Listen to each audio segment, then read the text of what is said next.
Há histórias que parecem ficção, mas estão guardadas em pastas, carimbos e relatórios.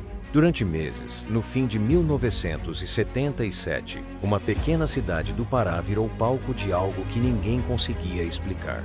Luzes silenciosas no céu, medo nas noites sem vento e depoimentos que falavam de feixes ardentes. Esta é a Operação Prato, uma investigação oficial da Força Aérea Brasileira sobre fenômenos aéreos não identificados na região de Colares.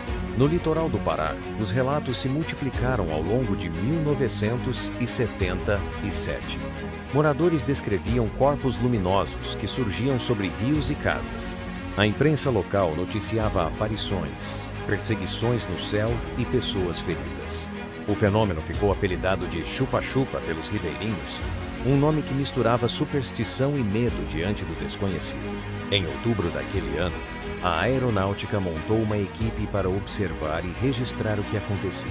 A missão, conhecida como Operação Prato, realizou 2 etapas centrais entre 20 de outubro e 11 de novembro, e entre 25 de novembro e 5 de dezembro de 1977, com novas saídas específicas até o fim daquele dezembro.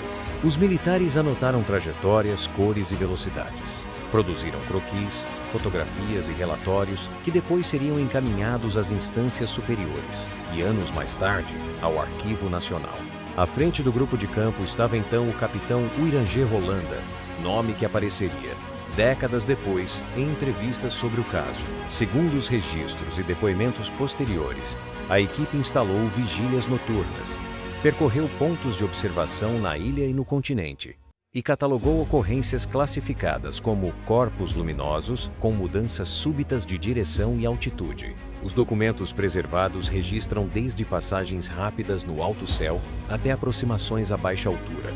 Em anotações de 27 e 28 de novembro de 1977, por exemplo, aparecem descrições de 2 corpos luminosos cruzando o firmamento, com curvas fechadas e velocidade estimada elevada a entradas típicas de diário operacional, secas, sem conclusões.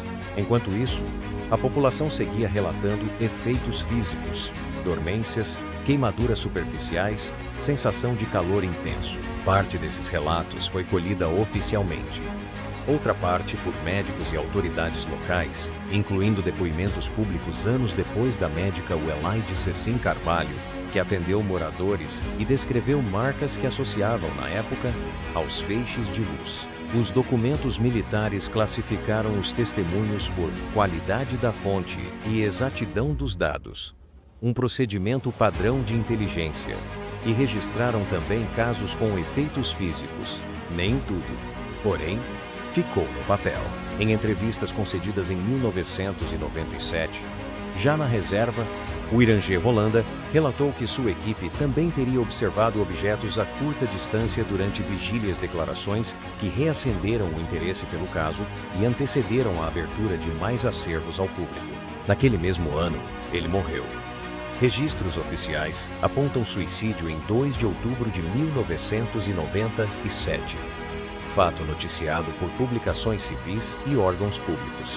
A partir dos anos 2000, parte dos relatórios, fotos e registros da Operação Prato foi disponibilizada ao público por meio do Arquivo Nacional, confirmando que a FAB realizou missões formais para observar os fenômenos na região de Colares e arredores. Esses documentos exibem tabelas de avistamentos, mapas, croquis e listas cronológicas de ocorrências materiais que reforçam o caráter investigativo da operação, sem, no entanto, chegar a uma explicação técnica definitiva para os eventos de 1977. O que se sabe, com base no que foi tornado público, é isto. Houve uma onda de relatos no segundo semestre de 1977. A aeronáutica deslocou equipes ao Pará, documentou fenômenos aéreos não identificados, catalogou depoimentos incluindo alguns que mencionam efeitos físicos e, após algumas missões, encerrou a operação. Não há nos documentos liberados uma conclusão final sobre a origem das luzes, e é nesse vazio que nascem as teorias. Uma linha de pensamento presente na literatura ufológica brasileira sustenta a hipótese de sondas ou veículos não humanos, observando a região leitura pautada por relatos de manobras e silêncio mecânico. Outra, de caráter cético, sugere explicações terrestres, combinações de fenômenos atmosféricos, astronômicos, enganos de observação e até operações militares de terceiros no contexto da Guerra Fria, hipóteses mencionadas em análises e reportagens ao longo das décadas, mas também não conclusivas diante dos mesmos documentos. Entre o que foi escrito, gravado e arquivado, a Operação Prato permanece como um capítulo singular, um caso oficial com papéis, carimbos e timbres, que descreve aquilo que, por definição, não foi identificado. E até hoje, ao revisitar essas páginas, a pergunta que ecoa não é se houve relatos, eles estão ali, mas o que exatamente cruzou o céu de Colares em 1977. Este é o Segredos do Porão, onde arquivos falam pouco, mas dizem o suficiente para manter a dúvida acesa, e onde cada documento abre mais uma vez a porta do porão para o silêncio do céu responder se quiser.